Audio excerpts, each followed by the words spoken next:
Fine. સો આપણે છેલ્લે વાત કરતા હતા જલવાહક પેશી વિશે અને અન્વાહક પેશી સુધી પહોંચ્યા છીએ. ઓકે, તો જલવાહક પેશીને ફરીથી એક વખત થોડી યાદ કરી લઈએ તો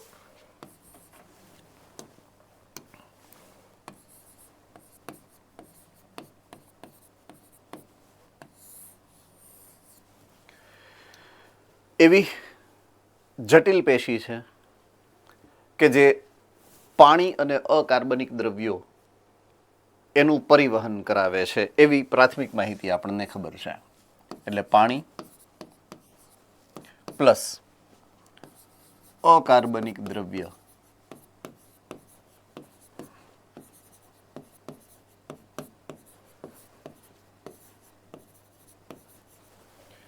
એનું વહન કરાવશે. બરાબર છે. બીજું, હંમેશા મૂળથી પર્ણ તરફ એટલે કે એક જ દિશામાં આ વહન જે છે એ જોવા મળતું હોય છે, જેના વિશે આપણે ચર્ચા ઓલરેડી કરી લીધેલી છે. અને એના બંધારણમાં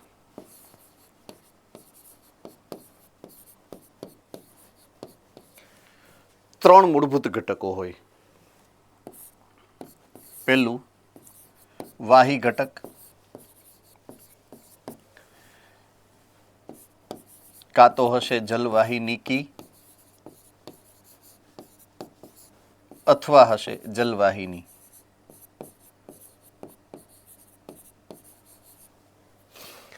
જલવાહિનીકી અનાવૃત બીજધારીની અંદર હશે અને જલવાહિની આવૃત બીજધારીની અંદર હશે.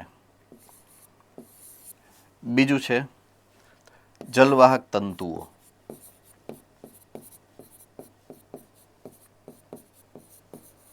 જે માત્ર યાંત્રિક આધાર આપવાનું કામ કરે છે એની અંદર. અને ત્રીજું છે જલવાહક મૃદુતક.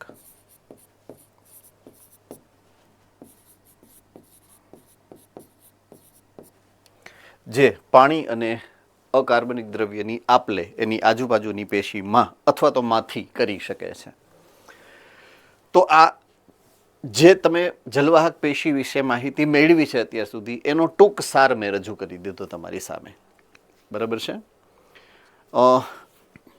હવે એ જ પ્રમાણે આપણે જલવાહક પેશીની જ્યારે વાત કરશું, અન્વાહક પેશીની જ્યારે વાત કરશું, તો જલવાહકની જગ્યાએ જ્યારે મારે અન્વાહક પેશી વિશેની માહિતી મેળવવી છે, બરાબર છે, તો એમાં પહેલાં તો પાણી અને અકાર્બનિક દ્રવ્યની બદલે મારે ખાલી શબ્દ ફેરવી નાખવાનો છે, કાર્બનિક દ્રવ્ય કરી નાખવાનું છે.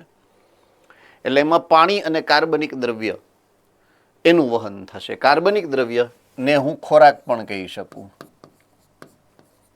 ખોરાક અથવા તો કાર્બનિક દ્રવ્યનું વહન કરાવવાની જવાબદારી કોની છે? તો કે અન્વાહક પેશીની. હવે એના વહનની દિશામાં એક જ દિશાની બદલે બે દિશા આવે. બરાબર છે. બંને દિશામાં આ વહન થઈ શકે. બરાબર છે. કઈ રીતના બંને દિશામાં? તો બને છે ખોરાક ક્યાં? તો કે પર્ણ. તો પર્ણથી મૂળ આ એક દિશા થઈ ગઈ, એટલે કે નીચેની દિશા. અને પર્ણમાંથી વૃદ્ધિ પામતા ભાગમાં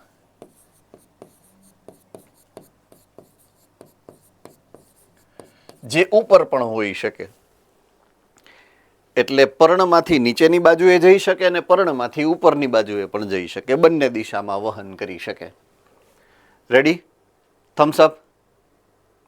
ઓકે. હવે એના બંધારણની અંદર વાહી ઘટક તરીકે અહીંયા બે હતા એની બદલે એક જ હોય અહીંયા, જેનું નામ છે ચાલની નલિકા. અહીંયા એનું શબ્દ જે છે જે વપરાય છે વાહી ઘટક માટે, એનું નામ છે ચાલની નલિકા. બરાબર છે. સેમ જે જલવાહક તંતુ છે એની બદલે મારે શબ્દ ફેરવવો પડે, અન્નવાહક તંતુ. જે શબ્દ છે જલવાહક મૃદુતક એની બદલે મારે શબ્દ ફેરવવો પડે અન્નવાહક મૃદુતક, બાકી સેમ ટુ સેમ. હા, અહીંયા 3 નહીં પણ મૂળભૂત રીતે 4 ઘટક છે એના બંધારણમાં. એકને કહેવાય છે સાથી કોષ.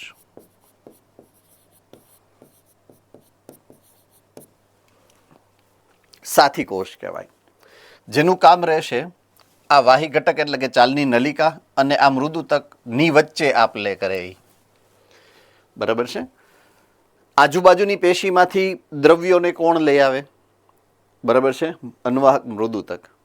મૃદુતકમાંથી ઉપાડી અને સાથી કોષ વાહી ઘટકમાં નાખે, અથવા તો વાહી ઘટક જે ખોરાકના દ્રવ્યનું વહન કરે છે, સાથી કોષ એમાંથી ઉપાડી અને અન્વાહકને આપે, અને અન્વાહક એના બાજુની જે પણ પેશી હશે એને આપશે. એટલે મૂળભૂત રીતે સાથી કોષ કોની વચ્ચે હોય? વાહી ઘટક અને અન્વાહક મૃદુતકની વચ્ચે આવેલ હોય સાથી કોષ. એનું કામ શું? સાથી કોષ છે એટલે સહાય કરે છે, આપલે કરવાની. કોની કોની વચ્ચે? વાહી ઘટક અને અન્વાહક મૃદુતકની વચ્ચે આપલેની પ્રક્રિયા માટે એ મદદ કરે છે. તો આ 4 ઘટકથી અન્નવાહક જે છે પેશી તરીકે, અન્નવાહક પેશી જે છે એના બંધારણમાં આ 4 મૂળભૂત ઘટકો આવેલા હોય છે. બરાબર છે. તો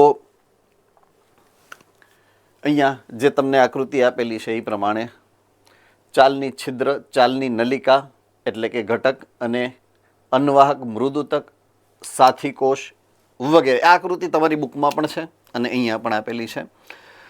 હવે એક વધારાનો શબ્દ જે આવ્યો છે, આ ચાલની છિદ્ર, એના વિશે હું માહિતી પહેલા પ્રાથમિક રીતે આપી દઉં તમને. હવે ઉદાહરણ તરીકે આ કોઈ એક ચાલની નલિકાના એક કોષ જે પહેલા હતો એ છે, આ બીજો કોષ છે. બરાબર છે. આ કોષની આ વચ્ચેનો જે અવકાશ છે, આ વચ્ચેનો જે અવકાશ છે, આ જોડાણ સપાટી છે. બરાબર. એ જોડાણ સપાટી એકબીજા સાથે જોડાઈ ગઈ છે અને એમાં આ રીતે જોડાણ સપાટી ઉપર મોટા મોટા છિદ્રો બની જાય. બરાબર છે. એ છિદ્રને ચાલની છિદ્ર કહેવાય. આ નલિકા છે જેને કહેવાય ચાલની નલિકા.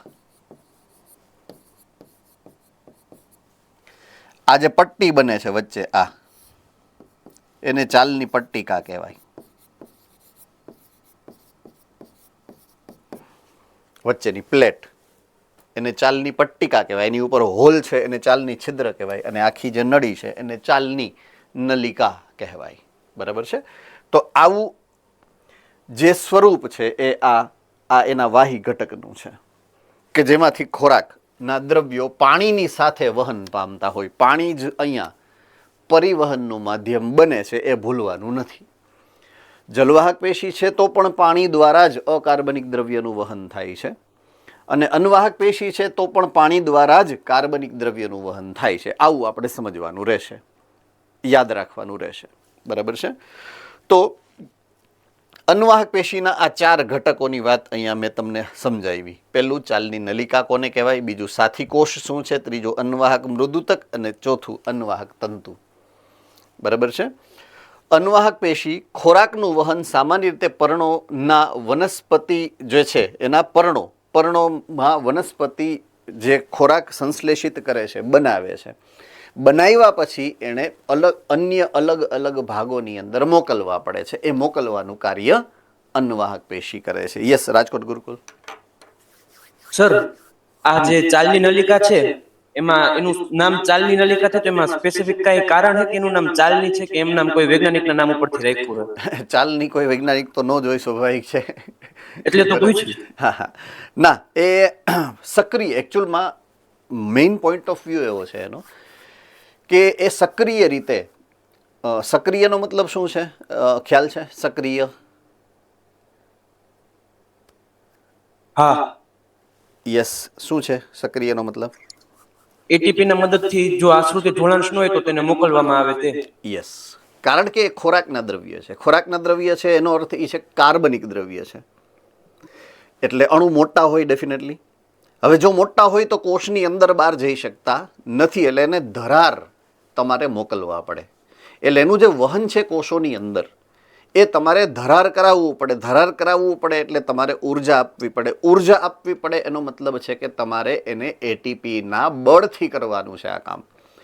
એટલા માટે સક્રિય વહન કહેવાય. અને સક્રિય વહનથી જ ખોરાકનું વહન થતું હોવાના એક કારણ એવું છે કે જેનું એને કારણે એનું નામ ચાલની નલિકા પડ્યું છે. બરાબર છે? એટલે આ એનું એક કારણ છે કે જેને કારણે એનું નામ ચાલની નલિકા છે. Okay sir. ઓકે. ચલન, વહન આ બે શબ્દ સમાનાર્થી છે. એટલે એ વહન કરે છે ખોરાકનું, એના ઉપરથી એનું નામ ચાલની નલિકા પડ્યું. પણ સક્રિય રીતે પણ કરે છે. એટલે આ બે મૂળભૂત કારણ છે કે જ્યારે એનું નામ ચાલની નલિકા શું કામ પડેલું છે એમ. બીજું, સીવનો મતલબ શું થાય ખબર છે? ઇંગ્લિશ શબ્દ જે છે ને એનો એકચ્યુઅલમાં ઇંગ્લિશ શબ્દ એનો સીવ છે. સીવ ટ્યુબ જુઓ તમે તમારી બુકમાં ક્યાંય લખેલું હોય તો મળી જાય એટલે થમ્સઅપ કરજો એટલે મને ખબર પડે. ઓકે. સીવનો અર્થ શું થાય ખબર છે? ચારણી. આપણે ચાયણી હોય ને અથવા તો ગરણી, એને સીવ કહેવાય. આપણે ચા ગાળવી હોય ને ગરણી ના હોય એને સીવ કહેવાય. એટલે એના જેવું આ છે. મેં તમને હમણાં ન સમજાવ્યું આની પહેલાની આકૃતિમાં જોઈ રહ્યું કે અહીંયા જે આ પ્લેટ બને ને, આ ચાલની પટ્ટિકા જે બને ને, એની અંદર નાના નાના હોલ છે ને એમાંથી કાર્બનિક દ્રવ્યો પસાર થાય. એટલે એને આધારે એનું નામ સીવ ટ્યુબ પડેલું છે. અને એને આધારે જ એનું નામ એ જાળીવાળા સ્ટ્રક્ચરમાંથી એટલે કે છિદ્રોવાળા સ્ટ્રક્ચરમાંથી એનું વહન થાય. એ પણ આ ત્રીજું રીઝન કે જેને કારણે એને ચાલની નલિકા એવું નામ પડેલું છે. રેડી? આમાં કોઈને હવે કાંઈ ડાઉટ છે? ઓકે, ઠીક છે, ચાલો. તો ચાલની નલિકા, સાથી કોષો. તો ચાલની નલિકાની તો વાત હમણાં ફરીથી આપણે થોડીક વાર પહેલાં જ જસ્ટ છેલ્લે પૂરી કરી. સાથી કોષોની વાત કરું તો તમે જોશો ને તો આ આકૃતિની અંદર તમને જો દાખલા તરીકે આ એક જે મેં એકડો કર્યો ને 1 નંબર, એ એક ચાલની નલિકાનો કોષ છે. આ એની બાજુનો ચાલની નલિકાનો કોષ છે. નંબર 2 કર્યો એ. બરાબર છે? પછી એની ઉપર એક છે, આની ઉપર એક છે, આની નીચે એક છે, આની પણ નીચે એક છે. એટલે એ રીતના એકબીજા સાથે જોડાયેલા છે. તો જ્યાં ચાલની નલિકાનો કોષ છે ને એક્ઝેક્ટલી એની બાજુમાં અડીને જો આ કોષ છે, અહીંયા આ કોષ છે. આ 1 2 3 4 કોષ તમને દેખાશે. જુઓ જો આકૃતિમાં દેખાણા તમને પરફેક્ટલી? થમ્સઅપ કરો. ઓકે. એ જે કોષ છે ને આ 1 2 3 4, એમાં જો આ ચોથા નંબરના કોષમાં એને નામ આપ્યું છે સાથી કોષ એવું. જો એટલે એ કોની સાથે જોડાયેલા છે? તો કે ચાલની નલિકા સાથે જોડાયેલા છે. કેની સાથે જોડાયેલા છે? ચાલની નલિકા સાથે. ચાલની નલિકાની અંદરથી પસાર થતા ખોરાકને એક જગ્યાએથી બીજી જગ્યાએ મોકલવો હોય, અહીંયાથી અહીંયા મોકલવો હોય તો એ વચ્ચે મીડિયેટર એટલે કે મધ્યસ્થી તરીકે કામ કરશે. દાખલા તરીકે અહીંયા મારી જમણી બાજુએ ચાલની નલિકા છે. હું સાથી કોષ છું અને મારી ડાબી બાજુએ મૃદુતક કોષ છે, અન્વાહક મૃદુતક. તો આની અંદરથી ખોરાક પસાર થાય છે. એટલે એ ખોરાક આ પેન છે. એ ખોરાક જે પસાર થાય છે ને એ પેનને મેં પકડી અને મૃદુતકને આપી દીધી. એટલે ખોરાકનું વહન થતું હતું ક્યાંથી? ચાલની નલિકામાંથી. મેં શું કર્યું? ખોરાકના દ્રવ્યને ઉપાડ્યું અને આપી કોને દીધું? તો કે મૃદુતકને. આ કામ સાથી કોષનું છે. બરાબર છે? હવે આવું શું કામ આયોજન કરવું પડ્યું? બરાબર છે? આની પાછળ એક કારણ છે. જો ફરીથી પાછું હમણાં થોડીક વાર પહેલા ઓલા ચાલની વાળું કીધું હતું ને, સક્રિય વહન ને આને તેને યાદ આવી ગયું. એની પાછળનું પણ એક કારણ હું તમને મૂળભૂત સમજાવી દઉં કે સાથી કોષની જરૂરિયાત શું કામ જલવાહકમાં ન પડી અને અન્વાહકમાં પડી. તો જલવાહક અને અન્વાહક બંને જે વાહી ઘટકો છે બંનેના, એ બંને મૃત કોષો છે. દ્રઢોતક યાદ છે કોઈને? હેન્ડરેઝ કરો જોઈએ. કોને કોને યાદ છે? મેં એવું કીધું હતું તમને કે એ દ્રઢોતક પેશીના કોષો છે. બરાબર છે? Okay, good. યાદ રહેવું જ જોઈએ. બરાબર છે? આ વાહી ઘટક જે પણ છે, દાખલા તરીકે ચાલની નલિકા, તો એ દ્રઢોતક છે. બરાબર છે? પછી ઓલી જલવાહિની અને જલવાહિનીકી એ પણ દ્રઢોતક બની જાય છે. તો એ દ્રઢોતક છે એનો મતલબ એ છે કે એ મૃત પેશીઓ છે, મૃત કોષો છે. હવે જ્યારે વાત આવશે પાણીની અને અકાર્બનિક દ્રવ્યોની, તો એ તો સામાન્ય પ્રસરણ દ્વારા પણ વહન પામી શકે. યસ ઓર નો? થમ્સઅપ કરો. ઓકે, હવે વાત જ્યારે કાર્બનિક દ્રવ્યની આવશે અથવા તો ખોરાકની આવશે ને તો એનું વહન સક્રિય રીતે થશે, એવું હમણાં જ થોડીક વાર પહેલા આપણે સમજ્યા. તો સક્રિય વહન કરાવવા માટે ઓલો જે કોષ મૃત છે, મૃત કોષની અંદર ક્યાં કોઈ સક્રિય ઘટક હોય જ, તો એ સક્રિય વહન કરાવશે કોણ? એટલા માટે એને વધારાના આ બાજુમાં એક કોષની જરૂરિયાત પડે કે જે આ કામ કરાવે. अब समझ में आ गई बात पूरी? यस और नो? चलो थम्सअप करो फटाफट. साथी कोषની જરૂરિયાત શું કામ પડી? કારણ કે મૃદુતક જે છે અને ચાલની નલિકા છે એ બંને વચ્ચે આપલેની પ્રક્રિયા જે સક્રિય વહન કરાવવું પડે ને, એ સક્રિય વહન કરાવવાની જવાબદારી આ સાથી કોષની છે. તો વિશેષ રીતે રૂપાંતરિત એટલે કે વિભેદિત થયેલા, વિશિષ્ટીકરણ પામેલા મૃદુતક કોષો જ છે એ પણ. એટલે લાક્ષણિક રીતે એ મૃદુતક કોષો જ છે કે જે ચાલની નલિકાના ઘટક સાથે ચોંટી ગયેલા હોય, એટલે કે ગાઢ રીતે જોડાઈ ગયેલા હોય. મૃદુતક, યસ સર. સક્રિય વહન કરવું હોય તો એને એટીપી ની જરૂર પડે. હા, એટલે જ તો સાથી કોષને રાખવા પડ્યા ને બેટા. એ જ મેં તમને સમજાવ્યું કે એને સક્રિય વહન કરવું છે, એટીપી ની જરૂરિયાત પડે. તો ઓલા તો મૃત કોષો છે બચાડા, એ એટીપી બનાવી નહીં શકે કારણ કે એ તો મૃત કોષ છે. એટલે જીવંત કોષની જરૂરિયાત પડી કે એ જરૂર પડે એમ. શ્વસનની પ્રક્રિયા દ્વારા એટીપી બનાવી અને એ પ્રક્રિયાને ફેસિલિટેટ કરે, એટલે કે સાનુકૂલિત કરે. રેડી? ઓકે. અન્વાહક મૃદુતક જે ડેફિનેટલી એનો પાર્ટ છે, રાઈટ, કે જે આપલેની પ્રક્રિયા કરે આજુબાજુની પેશી અને ચાલની નલિકા વચ્ચે. તો લાંબા સાંકડા છેડાવાળા નળાકાર કોષો છે કે જે ઘટ્ટ કોષરસ અને કોષ કેન્દ્ર ધરાવે છે. અને છેલ્લે તંતુઓ દ્રઢોતક પેશીના બનેલા છે અને સામાન્ય રીતે પ્રાથમિક અન્વાહકમાં ગેરહાજર હોય, પરંતુ દ્વિતીયક અન્વાહકમાં મોટા પ્રમાણમાં જોવા મળતા હોય છે. બરાબર છે? તો હવે પ્રાથમિક અન્વાહક અને દ્વિતીયક અન્વાહક આવા બે શબ્દો અહીંયા મૂક્યા છે. બરાબર છે? પ્રાથમિક અન્વાહક અને દ્વિતીયક અન્વાહક એવા બે શબ્દો અહીંયા મૂક્યા છે, જેનો એક ચોક્કસ અર્થ થાય છે.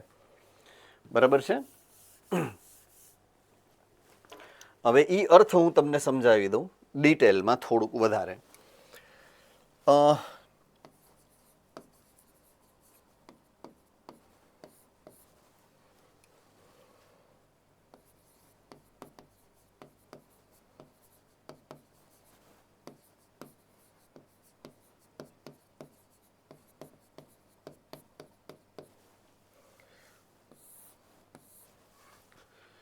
વૃદ્ધિ, જેનું નામ છે પ્રાથમિક વૃદ્ધિ.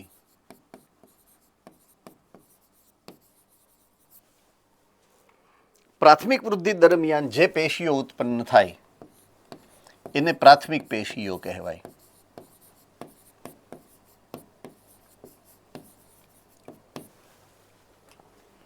બરાબર છે? જે પેશી પ્રાથમિક વૃદ્ધિ દરમિયાન ઉત્પન્ન થાય એને પ્રાથમિક પેશી કહેવાય. દાખલા તરીકે તરુણ પ્રકાંડ હોય,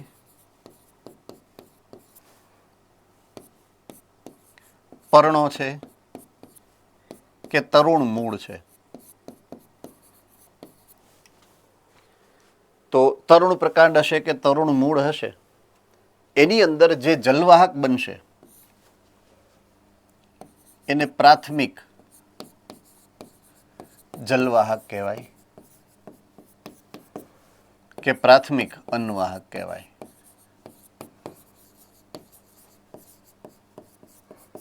મૂળને પણ આપણે નામ આપ્યું હતું પ્રાથમિક મૂળ, દ્વિતીયક મૂળ. યાદ આવ્યું? પહેલા બને એને.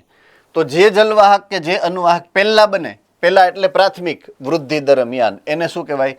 પ્રાથમિક જલવાહક અથવા તો પ્રાથમિક અન્નવાહક. એ જ પ્રમાણે જ્યારે દ્વિતીયક વૃદ્ધિ થાય, જો થાય તો ફરજિયાત નથી, આપણને બધાને ખબર છે. બરાબર છે? અને જે પેશીઓ બને દ્વિતીયક વૃદ્ધિ દરમિયાન એનું નામ છે દ્વિતીયક પેશી.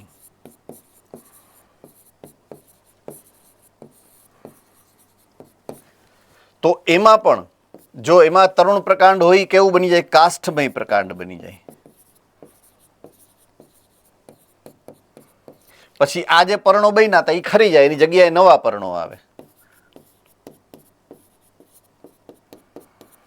અને તરુણ મૂળ હતા એ પણ કાષ્ઠમય મૂળ બને, ઘેરાઓ વધે. બરાબર છે. તો એ દરમિયાન જે જલવાહક અને અન્વાહક બનશે એને દ્વિતીયક જલવાહક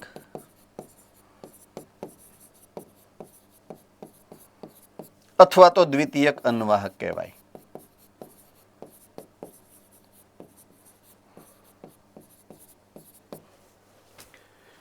તો દ્વિતીયક જલવાહક અને દ્વિતીયક અન્વાહક દ્વિતીય વૃદ્ધિ દરમિયાન બને અને પ્રાથમિક અન્વાહક ને પ્રાથમિક જલવાહક પ્રાથમિક વૃદ્ધિ દરમિયાન બને. I hope I am very clear. બધાને સમજાઈ ગયું છે? મેં જે પ્રોપર અર્થ સમજાવવાનો પ્રયત્ન કર્યો છે. થમ્સઅપ કરો ફટાફટ. ઓકે, થોડુંક પહેલાના જૂના કોર્સમાં ડિટેલમાં આવતું આવું બધું. હવે એ પાર્ટ નીકળી ગયો છે. દ્વિતીયક વૃદ્ધિનો પાર્ટ જે નીકળી ગયો ને એને કારણે ડિટેલમાં તમને ઘણું બધું જે હતું એ નીકળી ગયું છે. એટલે તમારા બુકમાં તમને ક્યાંય આવી ચોક્કસ પ્રકારની લાક્ષણિક જે તફાવત છે ને એવું ક્યાંય જોવા નહીં મળે. એટલે હું લખાવી અને સમજાવું છું તમને કે ભાઈ આવું છે. અને આ તમારે એકચ્યુઅલમાં યાદ એટલા માટે રાખવું પડશે કે ઘણીવાર એક સિંગલ શબ્દ મૂકી દે ને એટલે તમે બ્લેન્ક થઈ જાઓ, તમને ખબર ના પડે કે આનું અર્થઘટન કરવું કઈ રીતે એમ. એટલા માટે મેં એ શબ્દને જસ્ટિફાઈ કર્યું, ચોક્કસ રીતે એક્સપ્લેન કર્યું, તમને એને વ્યાખ્યાયિત કરી અને તમને સમજાવ્યું છે.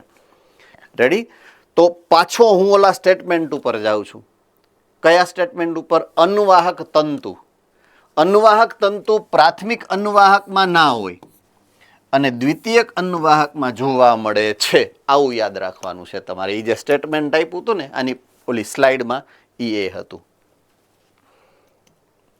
આવી રહ્યું.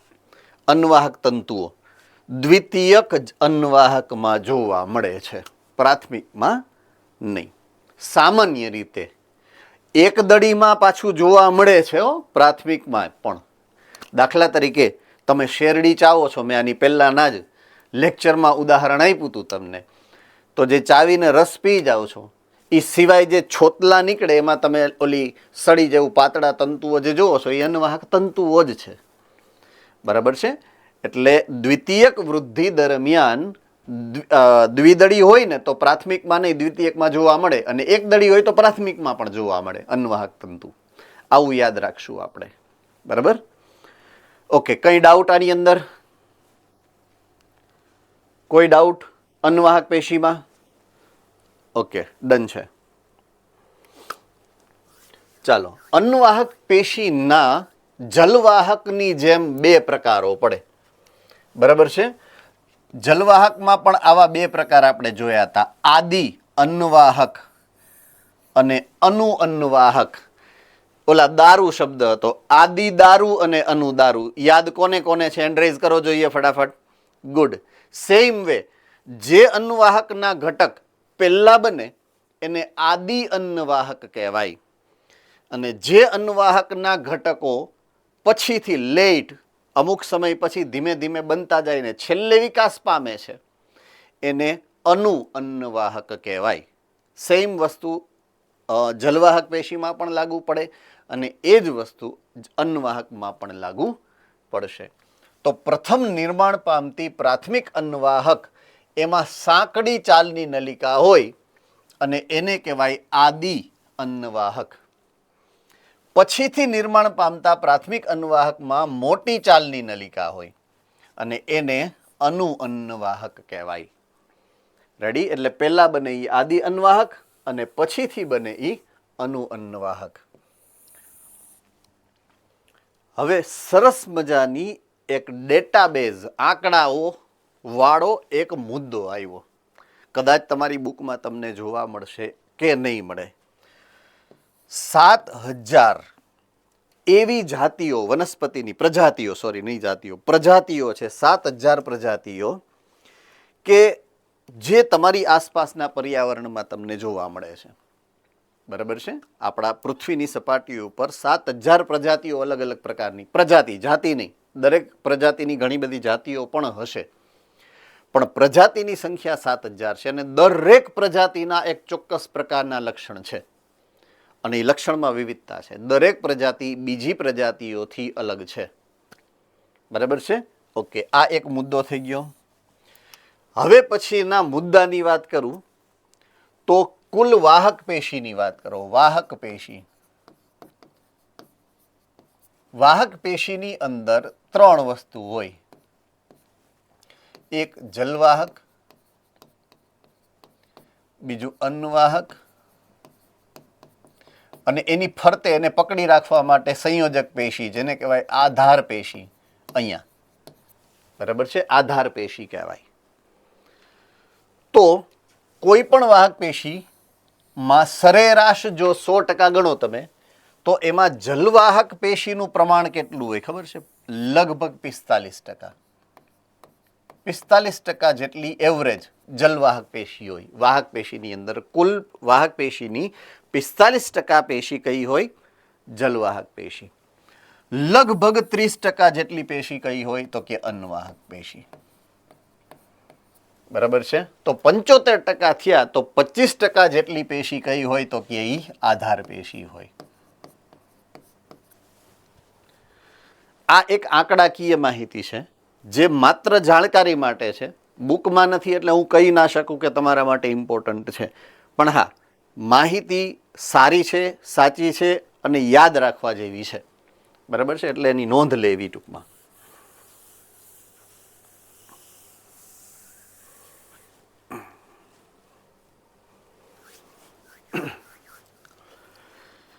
ફાઇન.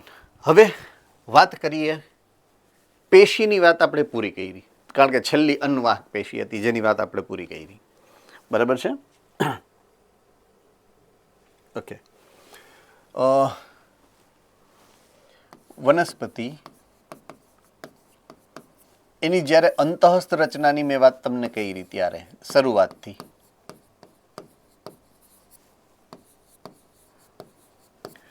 તો વનસ્પતિનું જે આયોજન છે એ અંગ સ્તરીય છે. જેની અંદર તમારે 3 દ્રષ્ટિકોણને ભણવાના હતા એવું મેં કીધું હતું.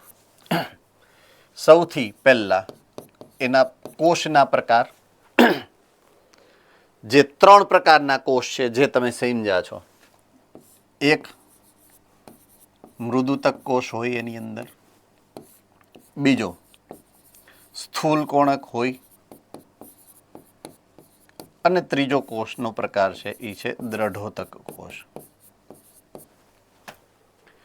ચાલો, આમાં કોઈને કાંઈ મુશ્કેલી ન સમજાય એવો મુદ્દો તો નથી ને? આ તમે ઓલરેડી ભણી ચૂક્યા છો.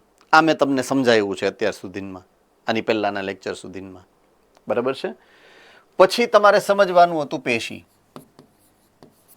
પેશીમાં તમે જે સમજ્યા 2 પ્રકારની પેશી, એક છે વર્ધમાન પેશી અને એના પ્રકારો, અને બીજું સ્થાયી પેશી અને એના પ્રકારો. વર્ધમાન પેશીના 2 પ્રકારો આપણે સમજ્યા. પ્રાથમિક વર્ધમાન પેશી, એક અગ્રસ્થ વર્ધમાન પેશી અને બીજું આંતરવિષ્ટ વર્ધમાન પેશી, અને બીજું દ્વિતીયક વર્ધમાન પેશી જે છે પાર્શ્વીય વર્ધમાન પેશી. એટલે આનું આપણે ડિટેલમાં અભ્યાસ કરી ચૂક્યા છીએ. પછી સ્થાયી પેશીમાં પણ ફરીથી આપણે 2 ભાગ પાડ્યા હતા. એક સરળ સ્થાયી પેશી અને બીજું જટિલ સ્થાયી પેશી. સરળ સ્થાયીના 3 પ્રકાર હતા: મૃદુતક પેશી, સ્થૂલકોણક પેશી, દ્રઢોતક પેશી. જટિલ સ્થાયી પેશીના 2 પ્રકાર, જેમાં બીજો પ્રકાર હમણાં પૂરો કર્યો આપણે. પહેલું જલવાહક પેશી અને બીજું અન્નવાહક પેશી. ચાલો થમ્સઅપ કરી નાખો, બધાને ખબર છે આ બધી માહિતી? ગુડ. અહીંયા સુધી આપણે ઓલરેડી ભણી ચૂક્યા છીએ. તો પહેલી શરૂઆત આપણે અહીંયાથી કરી, પછી આપણે આ સમજ્યા. હવે આપણે આગળના મુદ્દામાં જવાનું હોય તો મારે આ ખાલી જગ્યા પૂરવી હોય તો અહીંયા શું ખાલી જગ્યામાં શું શબ્દ આવશે? યસ, બધાને ખબર જ છે, રાઈટ? હું લખી નાખું છું, પૂછતો નથી, કારણ કે બધાએ એન્ડ્રેસ કર્યું છે લગભગ. પેશી તંત્રો. બરાબર છે. એટલે આપણો હવેનો મુદ્દો શું છે? પેશી તંત્રો. તો હવે આજથી આપણે શરૂ કરવાના છીએ. આજે લગભગ શરૂ થાય ને પૂરું લગભગ થઈ જશે હું માનું છું ત્યાં સુધી. 3 પ્રકારના પેશી તંત્રો છે જેની વાત આપણે કરવાની છે. તો સૌથી પહેલા તો મારે તમને એ સમજાવવું પડે કે હકીકતમાં તમારા માટે પેશી તંત્ર એટલે શું ટેકનિકલી. પેશી તંત્ર શું કેવું? તો એ કોને રિલેટેડ છે? અંગને. અંગમાં શું છે? પેશી તંત્ર. તો વનસ્પતિના અવયવ તો મૂળભૂત રીતે 3 જ છે વાનસ્પતિક અવયવો. એકનું નામ છે પર્ણ, બીજાનું નામ છે પ્રકાંડ અને ત્રીજાનું નામ છે મૂળ. બરાબર છે. આ ત્રણેય અવયવો, 3માંથી દરેકે દરેક અવયવોનો જ્યારે તમે આડો છેદ લ્યો, શું લ્યો તમે? આડો છેદ. તો એની અંદર તમને પેશીઓ અને તેના સહાયક ઘટકો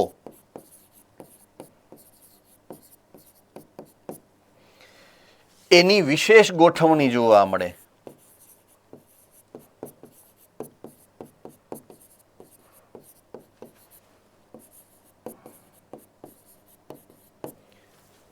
ફરીથી વાંચો જોઈએ. પેશીઓ અને પેશીના સહાયક ઘટકો. પોઈન્ટ ટુ બી નોટેડ. ફરીથી એક વખત વાંચું છું, સેમ ટુ સેમ. પેશીઓ અને પેશીના એટલે કે તેના સહાયક ઘટકો. તો આ 2 ઘટક છે એમાં, આ 1 અને સહાયક ઘટકો 2. ઓકે, હવે હું એક યાદી અપાવું તમને. ચેપ્ટર નંબર 4 પ્રાણીઓનું વર્ગીકરણ, અને એમાં સૂત્રકૃમિ સમુદાય. કોને એના લક્ષણો યાદ આવી શકે છે? ફટાફટ યાદ કરો તો. યાદ આવી જાય બધાયને? હા કે ના? ઓકે. હવે એમાં મૂળભૂત રીતે જો હું તમને યાદ કરાવું ને, તો એમાં એવું કદાચ તમને સમજાવેલું હશે અથવા તો ક્યાંય લખાવેલું પણ હશે કે એની અંદર અંગતંત્ર સ્તરીય આયોજન ખરું, બરાબર છે, પણ 100% અંગતંત્રનો વિકાસ થયેલ નથી. બરાબર છે. દાખલા તરીકે જો હું એના પાચન તંત્રની વાત કરું, પોઈન્ટ ટુ બી નોટેડ, પાચન અને તંત્ર, તંત્ર શબ્દ જો પેશી અને તંત્ર, પાચન અને તંત્રની વાત કરું, એનામાં પાચન તંત્ર પૂર્ણ વિકસિત છે કે અપૂર્ણ વિકસિત? ચાલો, મારો પ્રશ્ન છે તમારા માટે આ.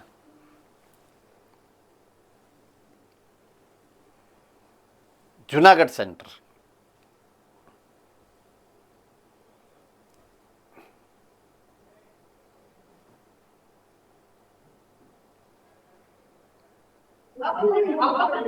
અપૂર્ણ. ઓકે. રાજકોટ સેન્ટર.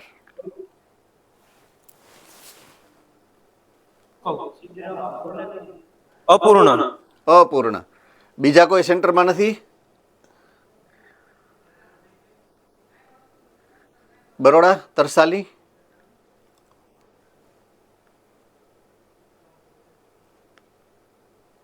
છેલ્લી બેચમાં આમ હતું એટલે મેં કીધું હેન્ડ રાઇઝ કર્યો છે.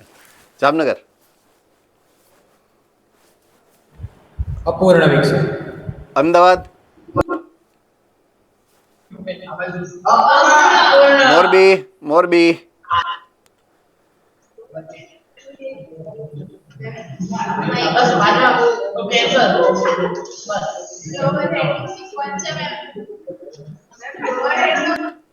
અપૂર્ણ. સંપૂર્ણ કે અપૂર્ણ? અપૂર્ણ. Okay okay okay okay. ચાલો, લગભગ બધાનો મત એક છે એટલે આપણે ડિફરન્ટ થાત મત. બાકીના ઘણા બધા સેન્ટરના હેન્ડરેસ છે, બટ બધાનો મત અપૂર્ણ તરફ જાય છે, એટલે વધુ મત જીતી ગયા તમે. અપૂર્ણ. ઓકે, હવે મારો પ્રશ્ન નંબર 2 એ છે કે અપૂર્ણ શું કામ? એને અપૂર્ણ શું કામ કીધો? એમાં તો પાચન માર્ગ તમે જુઓ તો મુખથી લઈ અને મળદ્વાર સુધી સંપૂર્ણ પાચન માર્ગ એવું લખેલું છે. રાજકોટ ગુરુકુલ. કારણ કે તેમાં પાચન માર્ગ પૂર્ણ છે પણ સહાયક ગ્રંથિનો અભાવ હોય છે. Exactly right. હવે અહીંયા જુઓ જોઈએ, પેશીઓ પણ છે અને સહાયક ઘટકો પણ છે, બેય છે. એટલા માટે શબ્દ મારે શું વાપરવો પડે છે? પેશીના તંત્ર છે. આ મેં તમને ચોખવટ કરી કે ઈ શબ્દ પેશી તંત્ર શું કામ અહીંયા વાપરો છે. માત્ર પેશી છે એવું નથી, એના રૂપાંતરિત અને એના સહાયક ઘટકો પણ એની સાથે છે પેશીઓની અંદર. એટલા માટે શબ્દ આપણે વાપરીએ છીએ પેશી તંત્ર. રેડી? થમ્સઅપ કરો જોઈએ ફટાફટ. શબ્દ પરફેક્ટલી સમજાઈ ગયો છે તમને બધાને? ઓકે. પેશી તંત્રનો મતલબ એવો છે કે માત્ર આપણે પેશીનો જ અભ્યાસ નથી કરવાનો, પેશીની જ ગોઠવણી નથી ભણવાની. પેશી પ્લસ પેશી દ્વારા નિર્માણ પામતા સહાયક ઘટકોને પણ સમજવાના છે આપણે. ઓકે. હવે મૂળભૂત રીતે જે પેશી તંત્રોની વાત અહીંયા સમજાવી છે તમને, પેશી તંત્રો 3 પ્રકારના છે. કેટલા પ્રકારના છે? 3 પ્રકારના છે. ઓકે. હવે હું જાઉં છું આગળની સ્લાઇડમાં. મારી પાસે 3 પ્રકારના અવયવો છે. કાં તો મારી પાસે છે પર્ણ, અથવા તો મારી પાસે છે પ્રકાંડ, અથવા તો મારી પાસે છે મૂળ. આ 3 માંથી કોઈ પણનો જો હું આડછેદ લઉં ને, તો મેં કીધું એમ મૂળભૂત રીતે મારી પાસે 3 જ પેશી તંત્રો છે.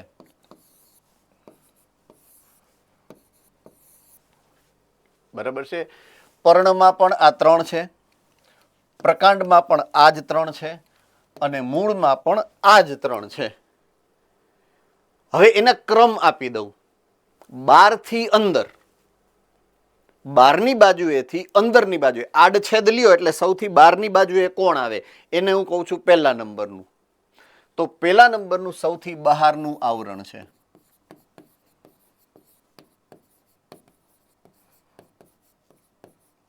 પછી વચ્ચે છે,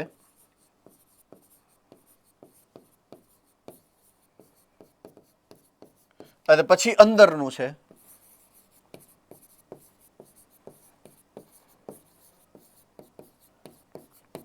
તો આ રીતે 3 પેશી તંત્રો બને. એક સૌથી બહાર હોય, એક વચ્ચે હોય, એક સૌથી અંદર એટલે કે કેન્દ્રમાં હોય.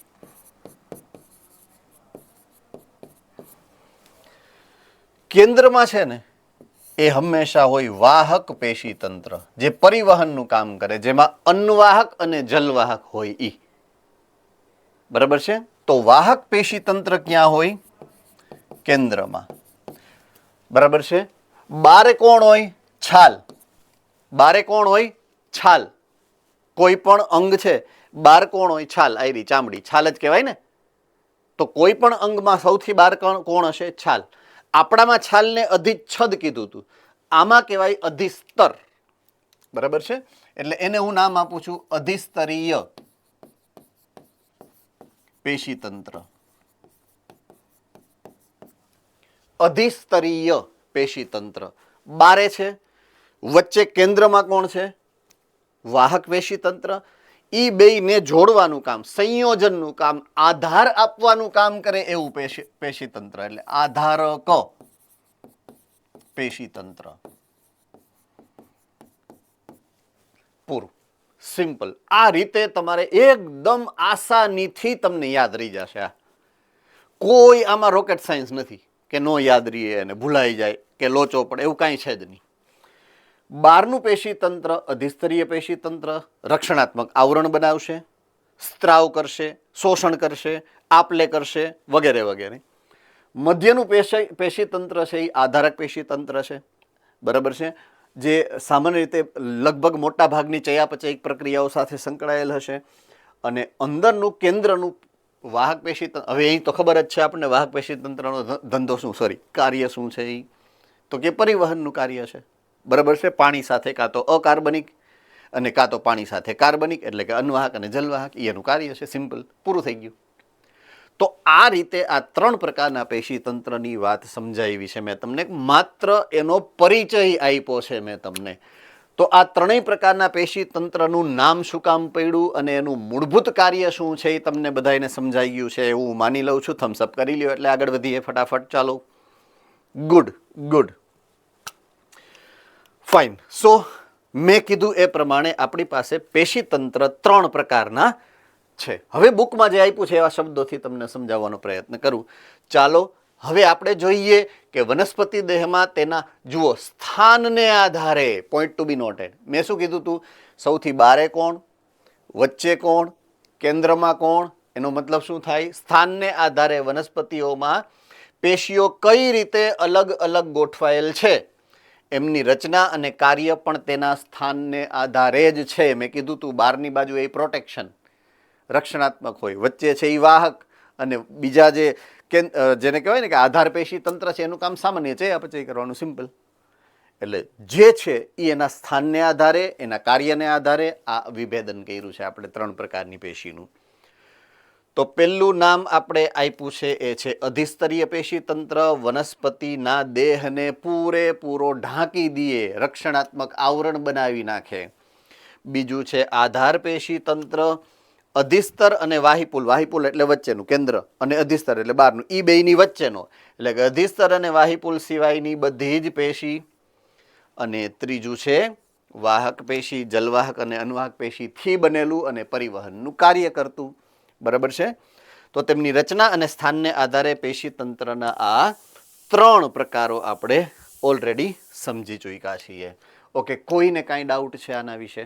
કોઈને કાંઈ ડાઉટ છે આના વિશે?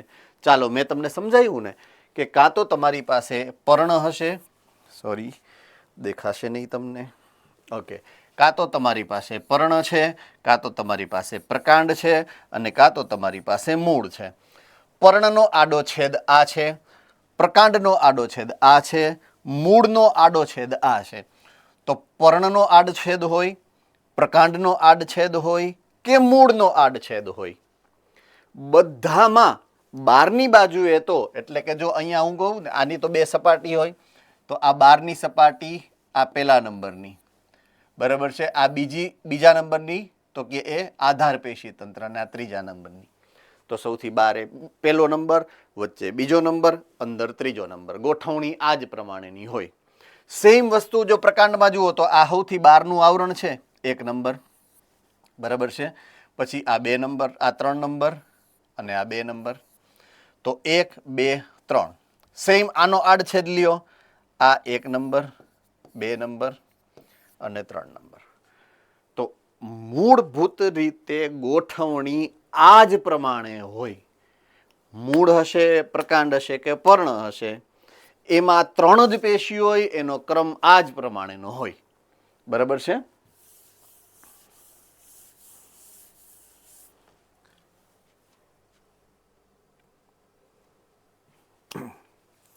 ઓલરાઈટ. તો પહેલી આપણે વાત કરીએ એ છે અધિસ્તરીય પેશી તંત્ર. તો આપણને ખબર જ છે કે અધિસ્તરીય પેશી તંત્ર કોઈ પણ સપાટી આખા દેહને, એટલે કે વનસ્પતિના મૂળ, પ્રકાંડ, પર્ણ બધાયની ફરતે એક આવરણ બનાવી દે, ચામડીની જેમ, આપણા શરીરની ફરતે જેમ ચામડી છે એમ. તો અધિસ્તરીય પેશી તંત્ર સંપૂર્ણ વનસ્પતિ દેહને આવરિત રચના છે, જે કેનાથી બનેલી છે? અધિસ્તરીય કોષોથી બનેલી છે. પોઈન્ટ ટુ બી નોટેડ. એના પેશીના કોષોને અધિસ્તરીય કોષો કહેવાય. આ કોષોનું નામ છે. આ કોષો કયા પ્રકારના હશે એ પણ તમારે જાણવું પડે. બરાબર છે? તો એપિડર્મલ સેલ છે, જેની સાથે એના જે ઉપાંગો છે, એની જે સંયુક્ત રચના છે, વાયુરંધ્ર હોઈ શકે, પ્રકાંડ રોમ હોઈ શકે, જો મૂળ હોય તો મૂળ રોમ હોઈ શકે. બરાબર છે? પેશી તંત્ર, કોષ અને કોષીય ઉપાંગો એટલે તંત્ર બનાવશે. રાઈટ? એટલે માત્ર પેશી નથી, પેશી અને સહાયક ઘટકો. તો આમાં અધિસ્તરીય પેશી તંત્રના સહાયક ઘટકોના નામ ક્યાં ક્યાં છે? વાયુરંધ્ર, પ્રકાંડ રોમ અને મૂળ રોમ. રેડી? Okay, good. ચાલો, એ જ અધિસ્તર ના મૂળભૂત લક્ષણોની વાત કરીએ તો પ્રાથમિક વનસ્પતિ દેહનું સૌથી બહારનું અસ્તર છે. સૌથી બહારનું અસ્તર, એ આપણે વાત કરી લીધી ઓલરેડી. હવે પ્રાથમિક વનસ્પતિ દેહનો મતલબ તમારે શું કાઢવાનો? જ્યારે પ્રાથમિક વૃદ્ધિ કરી લઈએ ત્યારે. તો દ્વિતીયક વૃદ્ધિનો શબ્દ અહીંયા પ્રાથમિક વૃદ્ધિ જ લગાવવો પડ્યો એની પાછળનું શું કારણ છે ખબર છે? પોઈન્ટ ટુ બી નોટેડ. જ્યારે દ્વિતીયક વૃદ્ધિ થાય ને ત્યારે થડ છે ને એ ઓલું થઈ જાય, પહોળું થઈ જાય અને એની છાલ સુકાઈ જાય, તો એનું અધિસ્તર છે ને નાશ પામે. એટલે દ્વિતીયક વૃદ્ધિના પ્રકાંડમાં, અને જો દ્વિતીયક વૃદ્ધિ મૂળમાં થઈ હોય તો મૂળ અને પ્રકાંડમાં અધિસ્તર તમને જોવા મળે નહીં, કારણ કે મૃત્યુ પામ્યું હોય, શુષ્ક થઈ ગયું હોય. એટલા માટે અહીંયા ઇન્ટેન્શનલી શબ્દ શું વાપર્યો છે? પ્રાથમિક વનસ્પતિ દેહનું સૌથી બહારનું, કારણ કે દ્વિતીયક હોય તો એ અસ્તર ઉખડી ગયું હોય, સુકાઈ ગયું હોય. ચાલો, ક્લિયર થઈ ગયો આ મતલબ? Perfectly good. હવે એના કોષોની લાક્ષણિકતા મેં કીધું હતું ને, કયા પ્રકારના કોષો છે એ તમારા માટે. નામ કોષનું શું છે? અધિસ્તરીય કોષ. પણ એ કયા પ્રકારના છે એની લાક્ષણિકતા શું છે એ આપણા માટે મહત્વનું છે. તો એ અહીંયા આપેલી છે. લાંબા, બરાબર છે, અને ચુસ્ત રીતે ગોઠવાયેલા અને મોટા ભાગે નળાકાર કોષો હશે. નળાકાર કોષો, બરાબર છે. ઓકે. સામાન્ય રીતે એ એક સ્તરીય હોય છે. સામાન્ય રીતે કેવા હોય? એક સ્તરીય હોય છે. અને ક્યુટિકલ નામના મીણયુક્ત જાડા અસ્તરથી આવૃત છે. ક્યુટિકલ નામનું લિપિડ છે. લિપિડ મીણયુક્ત પદાર્થ છે, લિપિડ છે.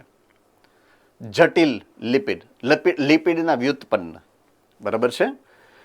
તો આપણે જો સાદા લિપિડ ભણ્યા હતા, જટિલ લિપિડ ભણ્યા હતા અને લિપિડના વ્યુત્પન્નો ભણ્યા હતા ચેપ્ટર નંબર 9માં. તો એમાં સાદા લિપિડમાં આપણે 2 પ્રકારો ભણ્યા છીએ, બરાબર છે. સાદા લિપિડમાં આપણે 2 પ્રકારો ભણ્યા છીએ, એક ટ્રાઇગ્લિસરાઇડ અને એક મોનોગ્લિસરાઇડ. ટ્રાઇગ્લિસરાઇડમાં જો એ ઘન સ્વરૂપ હોય તો ચરબી અને પ્રવાહી સ્વરૂપ હોય તો તેલ, અને મોનોગ્લિસરાઇડ એટલે મીણ, ઈયા મોનોગ્લિસરાઇડ હોય છે. સરળ લિપિડ, બરાબર છે, પણ સરળમાં થોડોક ફેરફાર છે. મોનોગ્લિસરાઇડ એટલે સરળ આલ્કોહોલનો એક અણુ, એની યારે ફેટી એસિડનો એક જ અણુ જોડાયેલો હોય, એટલે એને મોનોગ્લિસરાઇડ કહેવાય. યાદ રાખવાનું છે આ, બરાબર છે. તો ક્યુટિકલ નામના મીણયુક્ત અને જાડા અસ્તરથી આ આવૃત છે. ઓકે. હવે ખાસ એ યાદ રાખવાનું કે અધિસ્તર મૃદુતક કોષ છે.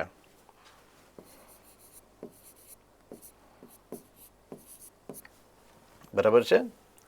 મૃદુતક કોષો હોય છે. હવે આ ક્યુટિકલની લાક્ષણિકતા, ક્યુટિકલની જે લાક્ષણિકતા છે મેં તમને સમજાવ્યું. ચરબી લિપિડ છે, મીણ સોરી લિપિડ છે. કેવી છે? લિપિડ. લિપિડને અને પાણીને કાંઈ સંબંધ ખરો? દોસ્તીનો સંબંધ કે દુશ્મનીનો? કોણ કહેશે? આમાં તોય 3-4 જણાને જ ખબર છે. બોલો. હે, એસ્પાયર બોલો. દુશ્મની. વાહ, દુશ્મની. પાકી દુશ્મની હો પાજી. જવા ન દે, ઘરની અંદર ન કરવા દે એમ.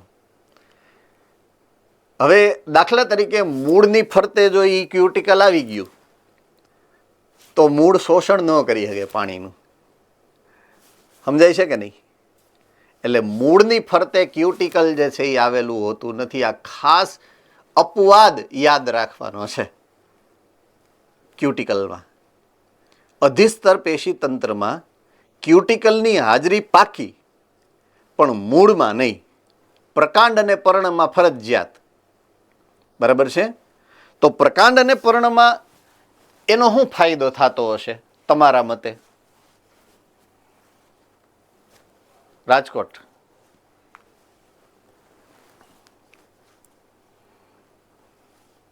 આપણે જે ઠંડા વિસ્તારની વનસ્પતિ હોય અથવા રણનિવાસી વનસ્પતિ હોય તો એને પાણી ઓછું મળતું હોય, એટલે એમાં ક્યુટિકલ વધુ પ્રમાણમાં રાખવામાં આવે, અથવા વનસ્પતિમાં પાણીનું સ્તર ઓછું હોય તો ક્યુટિકલ પાણીનો વ્યય અટકાવે પર્ણના મારફતે. Okay, good. પાણીનો વ્યય અટકે. ટૂંકમાં એ હવાઈ અંગો કહેવાય. હવાઈ અંગો એટલે તો કે વાતાવરણમાં અને સૂર્યપ્રકાશમાં ખુલ્લા છે. સૂર્યપ્રકાશ એની ઉપર પડે અને પાણીનું બાષ્પીભવન થાય તો વનસ્પતિ પાણી પોતે મોટા પ્રમાણમાં ગુમાવી શકે એવી સંભાવના છે. એટલા માટે જે હવાઈ ભાગો હશે, હવાઈ ભાગોનો મતલબ એ છે કે જમીનની સપાટીથી ઉપર ઉગે ને એને હવાઈ ભાગો કહેવાય. પ્રકાંડ હવાઈ ભાગ છે. પ્રકાંડની શાખાઓ, પર્ણ, પુષ્પ, ફળ, બીજ આ બધા હવાઈ અંગો છે વનસ્પતિના. મૂળ તંત્ર જ આખું હવાઈ અંગ નથી, કારણ કે એ જમીનની અંદર છે. એટલે તો હવાઈ અંગો જે છે ને એની ફરતે ક્યુટિકલ ફરજિયાત એટલા માટે હોય કે સૂર્યપ્રકાશ એની ઉપર પડતો હોય. જો સૂર્યપ્રકાશ એની ઉપર પડે તો સ્વાભાવિક છે બાષ્પીભવન થઈ શકે અને પાણીનો વ્યય વનસ્પતિને પોસાય નહીં. એ પછી ગમે એ વિસ્તારમાં હોય ને વનસ્પતિને પાણીનો વ્યય કોઈ દિવસ પોસાતો નથી. એટલે એની ફરતે આ ક્યુટિકલ રાખવું જરૂરી છે. ચાલો, બધાને ખબર પડી ગઈ છે આ કોષોની લાક્ષણિકતા. હેન્ડ રેઝ કરજો, મીન્સ થમ્સઅપ કરજો. રેડી? તો અધિસ્તર પેશીના કોષોની લાક્ષણિકતા આપણે ભણ્યા. હજી આપણે બીજી લાક્ષણિકતાઓની વાત હવે કરશું આપણે. બરાબર છે? એક ખાલી ક્યુટિકલની વાત યસ ઓફકોર્સ કરી લીધી આપણે. રાઈટ? તો એના ઉપાંગોમાં સૌથી પહેલું શું આવે? વાયુરંધ્ર. શું આવે? વાયુરંધ્ર. ઓકે. હવે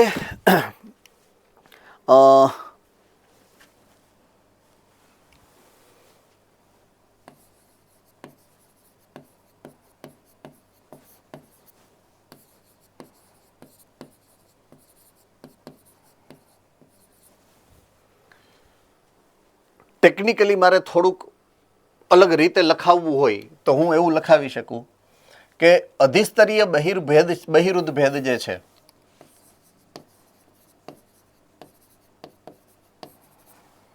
એમાં પહેલું જે છે એ છે રંધ્રો.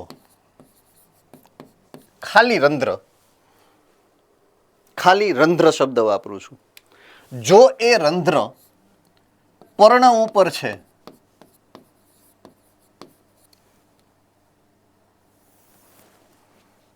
તો એના માટે હું શબ્દ વાપરું છું પર્ણરંધ્ર. પર્ણરંધ્ર શબ્દ તો વાપરેલો છે, સાંભળેલો છે, ખબર એ છે શું છે. અને જો એ રંધ્ર પ્રકાંડ ઉપર હોય તો એને કહેવાય વાયુ રંધ્રો. શું કહેવાય? વાયુરંધ્ર. વાયુરંધ્ર હશે કુમળા પ્રકાંડ ઉપર.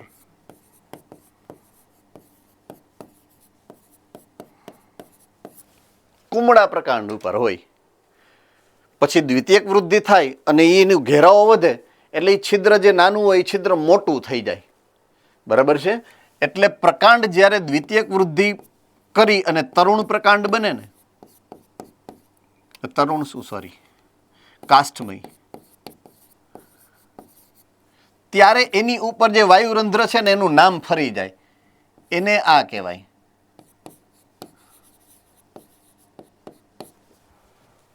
વાત છિદ્રો કહેવાય. નામ સાંભળ્યું હશે કદાચ. બરાબર છે?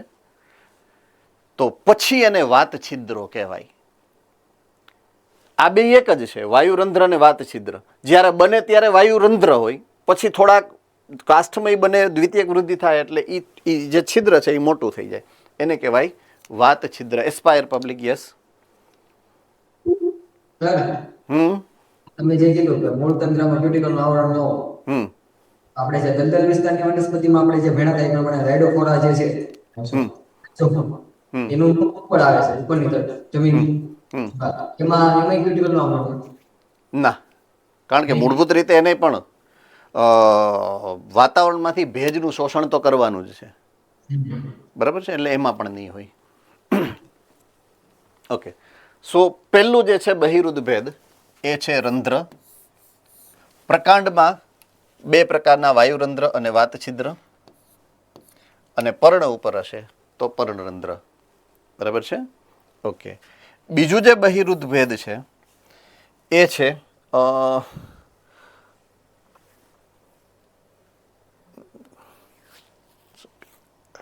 રોમ. હાસ, માંડ યાદ આવ્યું. Same to same. જો પર્ણ ઉપર હોય તો એને પર્ણરોમ કહેવાય. બરાબર છે. પ્રકાંડ ઉપર હોય તો એને પ્રકાંડ રોમ કહેવાય. અને મૂળ ઉપર હોય તો એને મૂળ રોમ કહેવાય.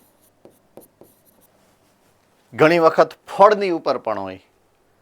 બરાબર છે. ફળની સપાટી, દાખલા તરીકે ભીંડો છે, ભીંડામાં તમે જોશો આવું ઝીણા ઝીણા વાળ જેવું હોય. ઘણા બીજની ઉપર પણ હોય. બરાબર છે. યસ, રાજકોટ ગુરુકુળ.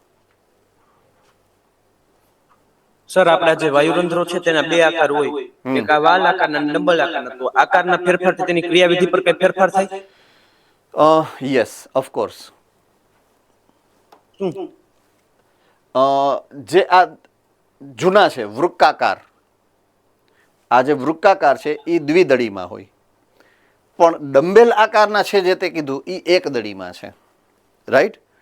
તો એ ખાલી સરખાવી લે ને ત્યાં જ તમને ખબર પડી જાય કે અહીંયા ખુલવા બંધ થવાની પ્રક્રિયાની મર્યાદા છે, ધીમી થાય. કોના દ્વારા? જ્યારે વૃક્કાકાર એટલે વાલના દાણા જેવા આકારના હશે ને તો એ ધીમા હશે. હવે ધીમી પ્રક્રિયા એક દળીમાં ન થાય, એમાં ઝડપી કરવું છે એટલે એમાં ઝડપથી થાય એવી વ્યવસ્થા કરવી પડે. એટલે શેપ, આકાર બદલાયો, આકાર બદલાવી ડંબલ આકારના કર્યા અને એનાથી એની સ્પીડ વધારે આવી, એટલે એ ઝડપી ખુલવા બંધ થવાની પ્રક્રિયા કરી શકે છે. ડન છે? Okay, fine. સો આ બે પ્રકારના મૂળભૂત એના બહિરુદ્ધ ભેદ છે. અને ત્રીજું હમણાં આપણે વાત કરીને મૂકી એ ક્યુટિકલ.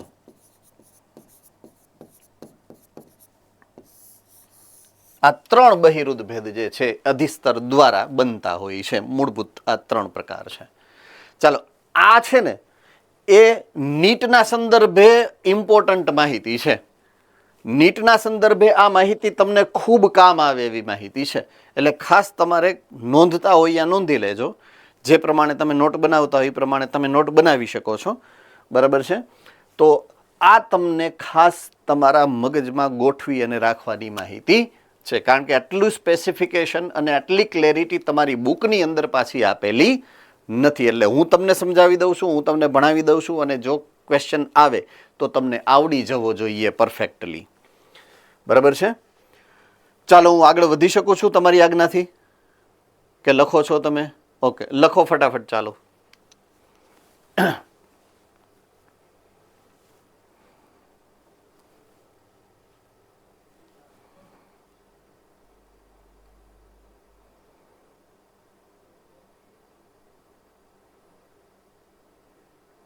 Yes, aspire. સર, હમ આપણે લાકડાનું થડ હોય હમ એ વધી કેટલું જ આવે આમ મતલબમાં, સમજો ને તમે એવી રીતે. તો આજે આ પ્લાય આવે, પ્લાય હમ ઈ તો કેવડી લાંબી હોય, તો ઈ લાકડા નાખું થોડ કઈ રીતે પ્લાય એમાંથી બને ને? સમજાવું. એ જે લાકડું પ્લાયની અંદર હોય ને, એ જો તમે એનો જેને કહેવાય ને કે ઓલું આડછેદ જુઓ ને તો એ સપાટ લાકડું ન હોય. કોઈ બી લાકડું, કોઈ બી થડ હોય ને એની પાતળી પટ્ટી કાપી નાખે, સાવ ઝીણી ઝીણી પાતળી. સનમાઇકો કેવો હોય એટલી પાતળી પટ્ટી કાઢી નાખે, એને બાજુબાજુમાં ગોઠવી નાખે. જેવડી સાઇઝ કરવી હોય પ્લાયવુડની એવડી એક થર બનાવે, પછી એની ઉપર ગુંદર ચોટાડી માથે બીજી પાછું એવું થર બનાવે, વળી પાછું ગુંદર મારી દે, વળી પાછું ત્રીજું થર બનાવે, પાતળી પાતળી. એમ કરી અને જો 6 mm, 8 mm, 12 mm જેવડું એને કરવું હોય એટલું થર બનાવી પછી માથે મશીનનો પ્રેસ કરે. પ્રેસ મશીન હોય, મશીનની અંદર પ્રેસ કરે ને એટલે એ પ્લાયવુડ બની જાય. એટલે પ્લાયવુડ બને નહીં, જંગલમાં ન ઉગે, એ પ્રોસેસ્ડ લાકડું છે એ પ્લાયવુડ. બરાબર? Okay,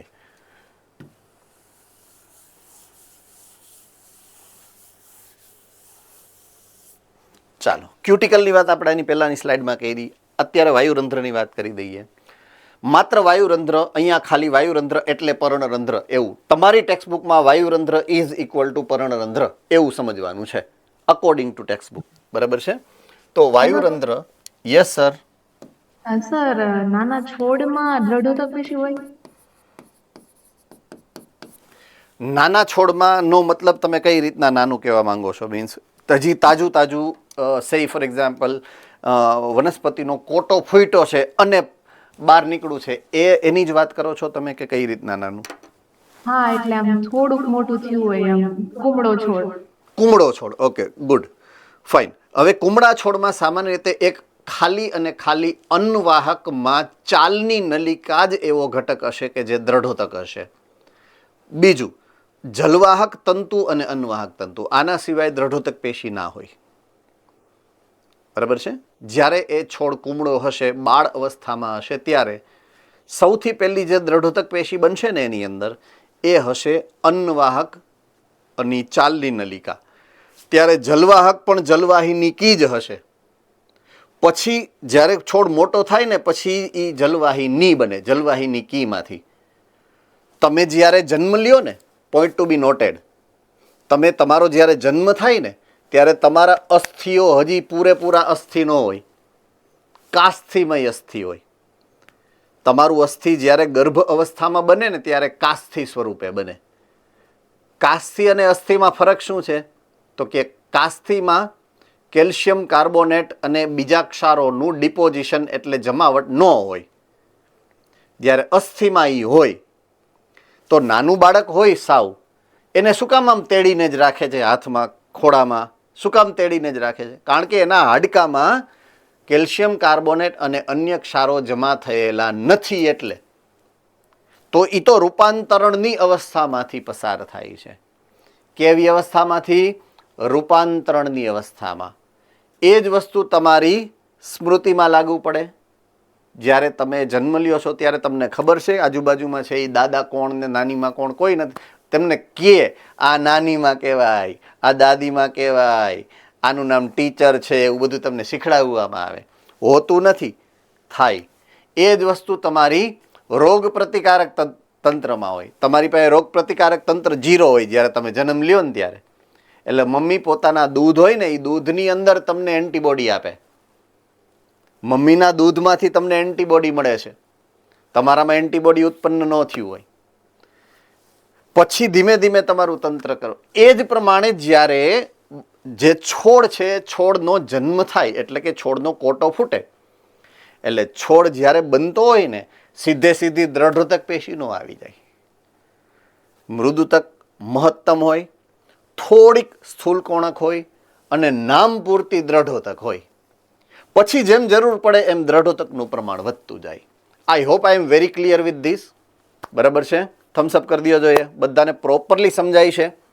okay, good. ઘણીવાર અમુક એવા કોન્સેપ્ટ હોય, એવા ક્વેશ્ચન હોય તમારા મગજમાં કે જે તમને ખૂંચી જાય. બરાબર છે? એનો જવાબ મળવો જરૂરી છે. તો હંમેશા એવા પ્રશ્નો પૂછી અને ક્લિયર કરી લેવાના કે સર મને એવું લાગે છે આ કેમ થતું હશે, તો હું તમને એને એક્સપ્લેઇન કરી દઈશ. ભૂલવાનું નહીં, ભૂલવાનું નહીં અને ભૂલવાનું નહીં જ. ક્લિયર કરી લેવાનું, હંમેશા યાદ રાખવાનું. ઓકે, સો પર્ણરંધ્ર અથવા તો વાયુરંધ્રની વાત કરીએ આપણે. વાયુરંધ્ર એવી રચના છે કે જે પર્ણના અધિસ્તરમાં હાજર હોય, એટલે કે પર્ણરંધ્રની વાત કરે છે. 2 કામ કરે છે, બાષ્પોત્સર્જન અને બીજું વાયુઓનું વિનિમય. 2 કામ કરે છે. વાયુઓનું વિનિમય એનું મૂળભૂત કાર્ય છે. એટલે કે કાર્બન ડાયોક્સાઇડનું પ્રકાશ સંશ્લેષણ માટે શોષણ કરી અને ઓક્સિજન ગુમાવે. જો પ્રકાશ સંશ્લેષણ નથી થતું તો ઓક્સિજનનું શોષણ કરીને કાર્બન ડાયોક્સાઇડ બહાર નાખે. તો એ વાયુ વિનિમયની પ્રક્રિયા માટે એટલે એનું નામ છે વાયુરંધ્ર, કારણ કે વાયુ વિનિમય કરે છે. બરાબર છે? તો બાષ્પોત્સર્જન તો એને કરવું પડે છે. બાષ્પોત્સર્જન એને કરવું પડે છે, થાતું નથી. બરાબર છે? જો એને વાયુ વિનિમય કરવું છે તો એને બાષ્પોત્સર્જન કરવું પડે. ક્લિયર થાય છે વાત? હા કે ના? તમારી પાસે સાયકલ છે અને જો તમારે સાયકલ હલાવી છે તો પેન્ડલ મારવું પડે. એટલે હકીકતમાં તમારું કામ પેન્ડલ મારવું નથી, તમારું કામ સ્થળાંતરણનું છે. પણ એ સ્થળાંતરણ કરવું હોય તો તમારે કેમ પેન્ડલ મારવું જ પડે. આ એવું છે કે વાયુ વિનિમય એનું મૂળ કાર્ય છે. એ કરવા માટે એને કરવું શું પડે? બાષ્પોત્સર્જન કરવું પડે છે. શું કામ? વાયુ વિનિમય કરવું એટલે શું કરવું પડે? પર્ણરંધ્રને ખોલવું પડે. પર્ણરંધ્ર ખુલે ને એટલે પ્રકાશ સીધો આવે, અને પ્રકાશ આવે ને એટલે પાણીના અણુઓને લઈને જાય ભેગો. સમજ મેં આ રહી એ વાત? એટલે જો એને વાયુ વિનિમય કરવો છે તો એને ફરજિયાત બાષ્પોત્સર્જન થઈ જ જાય એનાથી. તો હવે વાત કરીએ આ પર્ણરંધ્રની સંરચના. જે બે પ્રકારની સંરચનાઓની વાત કરી હતી એ બે પ્રકારની સંરચનાઓ અહીંયા તમારી સામે છે. આ છે દ્વિદળીમાં જોવા મળતા પર્ણરંધ્ર અને આ છે એક દળીમાં જોવા મળતા પર્ણરંધ્ર. દ્વિદળીના વૃક્કાકાર, વૃક્ક એટલે મૂત્રપિંડ, એટલે મૂત્રપિંડ આકાર અથવા તો વાલના દાણા જેવા હોય, અને અહીંયા આ ડંબેલ આકારના. પણ એ શું? તો કે રક્ષક કોષો. બરાબર છે. રક્ષક કોષોનો આકાર કેવો છે એને આધારે આ બે પ્રકાર છે. જો રક્ષક કોષો વૃક્કાકાર છે તો એ દ્વિદળીમાં જોવા મળતું હોય છે. જો ડંબેલ આકારના રક્ષક કોષો છે તો આવી સંરચના તમને એકદળી વનસ્પતિમાં જોવા મળતી હોય છે. તો દ્વિદળી વનસ્પતિમાં બે વાલ આકારના એટલે કે બિનશબ્દ કોષો હોય ને એકદળી વનસ્પતિમાં ડંબેલ આકારના હોય છે. બહારની દિવાલ પાતળી અને અંદરની દિવાલ જાડી હોય છે. હરિતકણ ધરાવે છે અને પર્ણરંધ્રની ઉઘાડ બંધ થવાની ક્રિયાનું એ નિયમન કરે છે. ઓકે, આમાંથી પ્રકાશ સંશ્લેષણ ચેપ્ટર કેટલા સેન્ટરમાં ચાલી ગયું છે એનરેસ કરો તો ફટાફટ. ઓકે, તો પર્ણરંધ્ર ખુલવા બંધ થવાની પ્રક્રિયા બધાયને આવડે છે. હેન્ડ કરો ફટાફટ. Okay fine. તો એને હું ડિસ્ક્રાઇબ કરતો નથી કારણ કે એ ઓલરેડી ચેપ્ટર ચાલી ગયું હશે અને તમને બધાને આવડતું હશે, એટલે હું સ્કીપ, એક્સપ્લેનેશનની જરૂરિયાત નથી. ટૂંકમાં એ તમને ખબર છે. તો પર્ણરંધ્ર ખુલવા બંધ થવાની પ્રક્રિયા માટે એ સંરચના જરૂરી છે કે એની બહારની દિવાલ પાતળી અને અંદરની દિવાલ જાડી હોય. બરાબર છે. શું કામ, કઈ રીતે, એ બધું તમને તમારા ટીચરે ત્યાં સમજાવ્યું હશે એવું હું માની લઉં છું. છતાં મારા તરફથી એક ક્વેશ્ચન ઓપન છે કે જો તમને ના ખબર હોય તો તમે મને પૂછી શકો છો કે પર્ણરંધ્ર ખુલવા બંધ થવાની પ્રક્રિયા અને અહીંયા જે રક્ષક કોષોની દિવાલની જે સંરચના છે એની જે એક્સપ્લેનેશન છે એ તમને ખબર ન હોય તો તમે હેન્ડ રેઝ કરીને પૂછી શકો, તો હું એક્સપ્લેન કરું, નહીંતર હું મારો ટાઈમ અત્યારે બચાવીશ. કોઈને ના ખબર હોય તો પૂછી શકો છો. ઓકે, ડન છે, ફાઇન.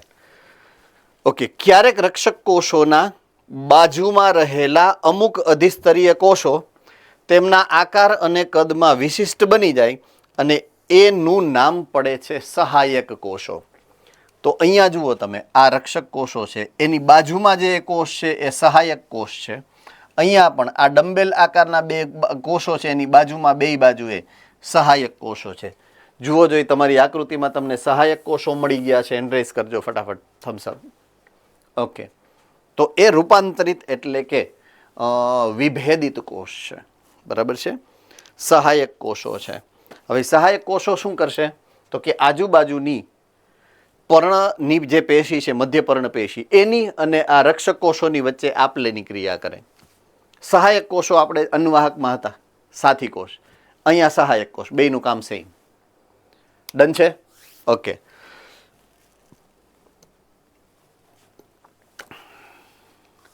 હવે યસ એસ્પાયર. તો સર આ જે વનસ્પતિમાં પાનખર ઋતુ આવે, જો માની તો બધા પાન ખરી જાય, તો નવા પાન કઈ રીતના? કારણ કે પાન ખરી ગયા તો નથી પ્રકાશ સંશ્લેષણ થવા, નથી ખોરાક મળે, નથી ઉર્જા બનવા, તો પાન પછી કઈ રીતના પાછા આવે? જૂના પાન હતા એને પ્રકાશ સંશ્લેષણ કરતા આવડતું હતું. હા, આવડતું. બરાબર છે. એટલે એને પ્રકાશ સંશ્લેષણ જે કરેલું હોય અને ખોરાક જે બનાવેલો હોય એ ખોરાક કોઈક ને કોઈક જગ્યાએ એને સંગ્રહિત કરીને રાખ્યો હશે, કા મૂળમાં, કા પ્રકાંડમાં અને કા પર્ણમાં. બરાબર છે. એટલે ખરેલા પર્ણની જગ્યાએ જ્યારે એને નવા પર્ણ ઉગાડવાના છે અને એને જ્યારે ઉર્જાની કે દ્રવ્યોની જરૂરિયાત હશે ત્યારે એ સંગ્રહિત ખોરાકના જથ્થામાંથી એનું પુનઃ સ્થળાંતરણ કરશે. આની પહેલાના લેક્ચરમાં પુનઃ સ્થળાંતરણની વાત સમજાવી તમને, જલવાહક ને અન્વાહક જ્યારે સમજાવતો હતો ને ત્યારે, જો યાદ હોય તો આ પુનઃ સ્થળાંતરણ થાય એ સમયે. બરાબર છે. કોઈ પણ પેશી, કોઈ પણ અંગ, દાખલા તરીકે તમે કોઈ પણ જગ્યાએ ગાર્ડનમાં બેઠા હો તો આપણા બધાયને સળી કરવાની આદત હોય. એમાં હું આવી ગયો ને તમે આવી ગયા. બેઠા હોય ને જે ઘાસ ઉપર, એના પાંદડા ધરાર તોડી, આપણા હાથ અહીંયા હખણા ન બેહે, ધરાર પાંદડા આપણે એ ઘાસ છે ને એના પાંદડા આમ ખેંચી ખેંચીને તોડતા હોય ને પછી આમ કરતા કરતા આમ બેઠા બેઠા આમ તોડતા જ હોય. હું એનાથી હવાદ મળે એ હજી સુધી કોઈ સમજી નથી શક્યું. મને મજા આવે અને લગભગ આમાંથી બધાને આ કરવાની મજા જ આવતી હશે એમ. શું કામ ઈ કોઈ નથી ખબર, બરાબર, પણ મજા જ આવે આ કામ કરવાની. કોણ જાણે શું મજા આવે એમ.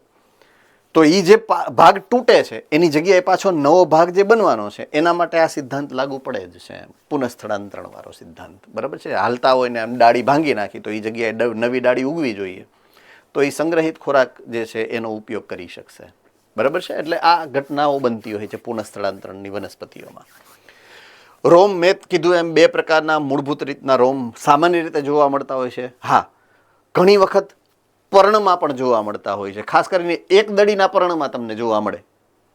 એક દડી વનસ્પતિના પર્ણમાં, દાખલા તરીકે શું કહેવાય, મકાઈ છે, શેરડી છે, એમાં તમે જુઓ ને તો એના ઓલા લાંબા પાંદડાને આમ કેરફુલી હાવ ઝીણવટથી જુઓ ને તો ઝીણા ઝીણા રોમ હશે એમાં, બરાબર છે. બાકી સામાન્ય રીતે મૂળ રોમ અને પ્રકાંડ રોમ બહુ કોમન છે, બહુ સામાન્ય છે.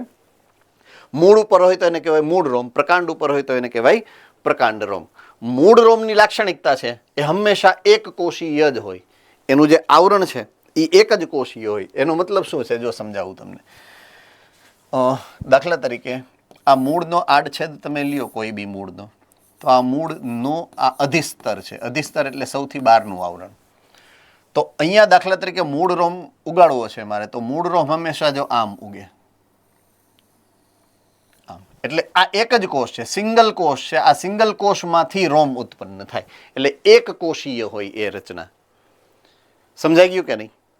બરાબર છે. હવે એની બદલે જો મારે પ્રકાંડ રોમની વાત કરીએ તો પ્રકાંડનું અધિસ્તર છે, આ અધિચ્છદ છે દાખલા તરીકે પ્રકાંડનું,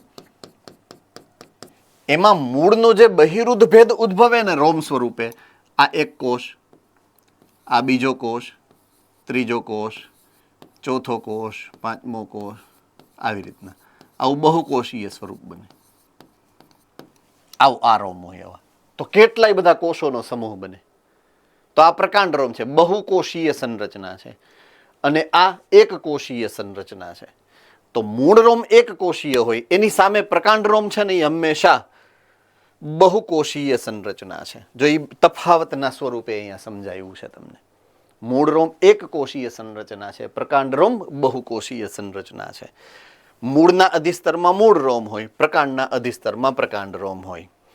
હવે આ શાખિત પણ હોય અને અશાખિત પણ હોય.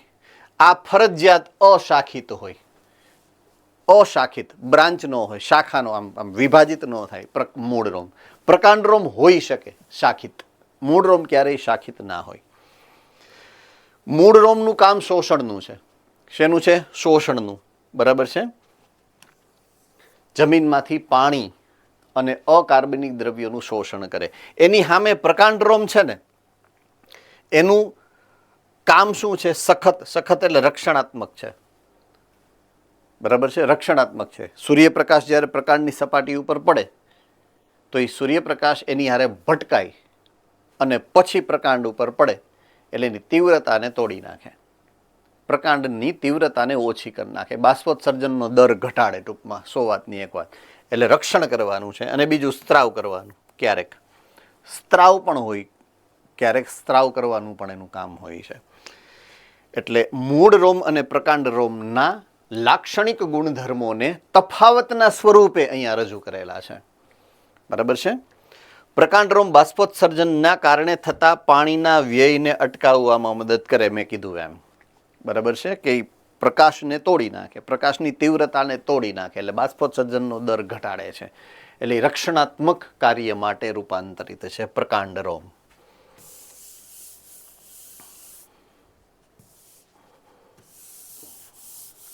હેલો સર, બોલો.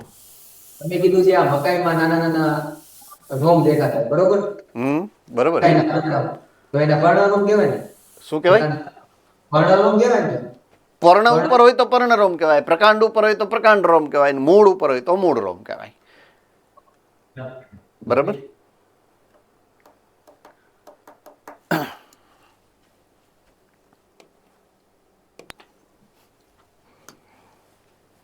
Ahmedabad centre sir.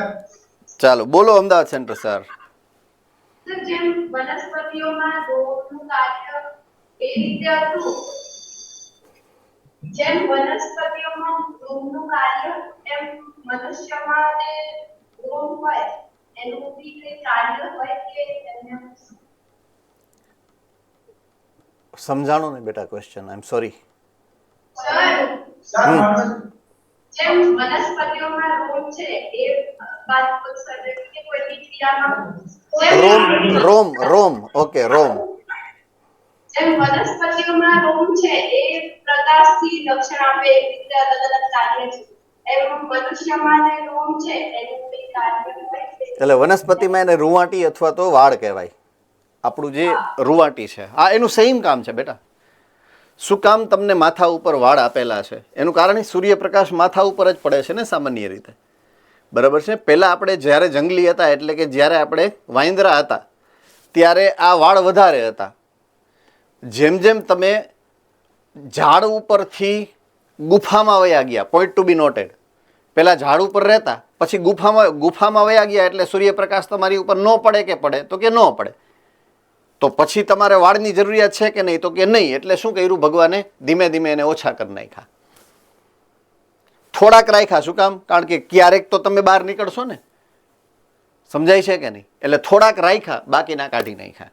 એટલે અગેઇન એનું કામ એ જ છે, રક્ષણાત્મક, સૂર્યપ્રકાશની તીવ્રતાને ઘટાડવાનું જ કામ કરે છે. રેડી? સ્ત્રાવ, સેમ ટુ સેમ સ્ત્રાવનું કામ છે. આપણી ચામડીમાંથી જે પસીનો નીકળે છે સેમ કામ છે. Right? Yes or no? Okay. પેશી તંત્ર નંબર 1 ની વાત આપણે પૂરી કરી, અધિસ્તરીય પેશી. પેશી તંત્ર નંબર 2 એટલે કે વચ્ચેનું જે પેશી તંત્ર છે, આપણી અંદર આપણે સરખામણી કરીએ પ્રાણીઓની તો સંયોજક પેશી જેવું કામ, બરાબર છે. તો એ છે આધાર પેશી તંત્ર, જે મૂળભૂત રીતે આધાર આપવાનું કામ કરશે, બરાબર છે. તો સૌથી બારે અધિસ્તર છે, સૌથી અંદર વાહીપુલ એટલે કે વાહક પેશી છે, એ બેયની વચ્ચે કોણ છે? તો કે આધાર પેશી તંત્ર. તો અધિસ્તર અને વાહીપુલ સિવાયની બધી જ પેશીઓને આધાર પેશી તંત્ર કહેવાય. એમાં મૃદુતક પણ હોઈ શકે, સ્થૂલ કોણક પણ હોઈ શકે અને દ્રઢતક પણ હોઈ શકે, કોઈ પણ હોઈ શકે ત્રણમાંથી, બરાબર છે.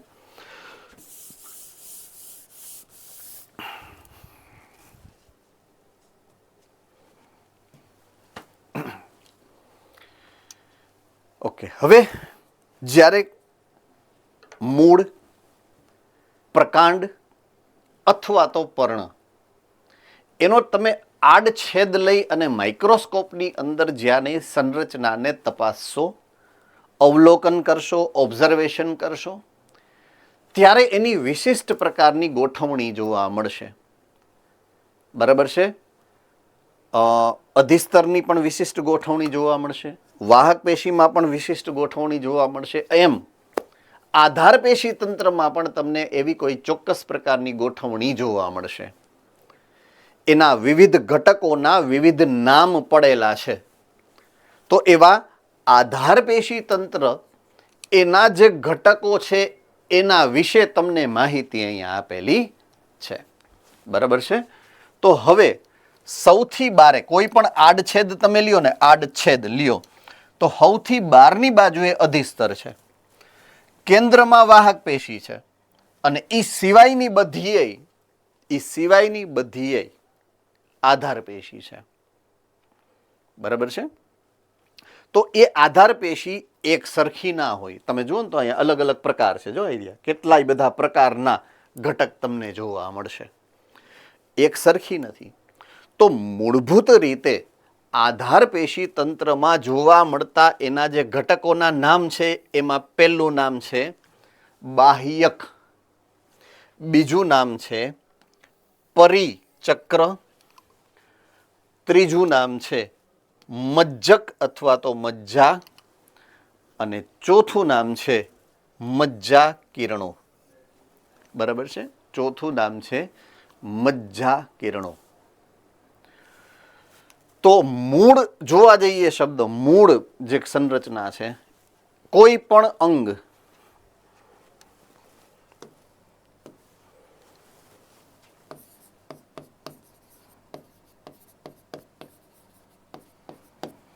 એમાં પેશી